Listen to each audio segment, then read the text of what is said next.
The next item is to add finishes to the interior walls, the floor, and the ceiling of the lower floor.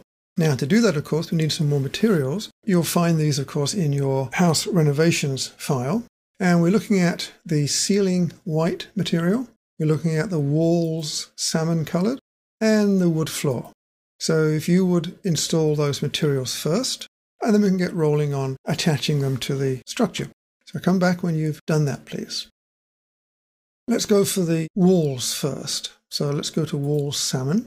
And we are going to attach these materials. But before we can do that, we really need to be able to see the walls. And we can't do that right now until, of course, we remove the roof. So let's turn the roof off. Now we can see inside the building, and we can click on the walls themselves. But of course, they're all one solid. So we need to select the inside faces. So data point there, that selects that face. I'm going to hold down the control key and go and select that face. And now I need to do a rotate. So let's bring in the rotate tool. And let's rotate about that point. And we'll stop it right there. Now I can hold down the control key and get that face. Now I can zoom in and hold down the control key and get the last interior face. Data point, and we're done. Let's scoot this thing back to isometric. So let's check that everything's okay, and let's go back to our view number 5.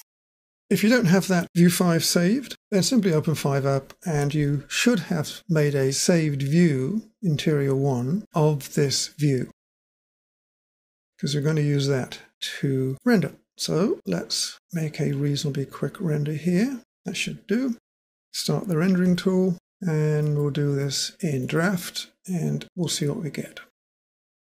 There we go. Let's bring this up a little bit larger. Not too bad. As you can see, the floor looks quite reasonable. We have correct materials on the bookcase. These are all showing the correct materials. Our standard lamp is doing fine. We have a lot of reflections though, if you notice. The ceiling is very reflective, and we can bring that down a bit. The walls aren't too bad. Not too bad. A little bit of reflections here, and there's a reflection there. We could bring those walls down a bit too, in terms of reflection. Floor is also very reflective. So what you might want to do on your own is to go back to the materials for the floors, the wall, and the ceiling, and reduce the reflection values, and then render again, and keep doing that until you have the rendered materials looking as you think they should. Now again, this is not a particularly good render, it's in draft. It will look an awful lot better later on when we start rendering in higher quality renders. But this will do for the moment, and we're only doing materials check anyway. So do that, go back into the materials, make some corrections, and then move on.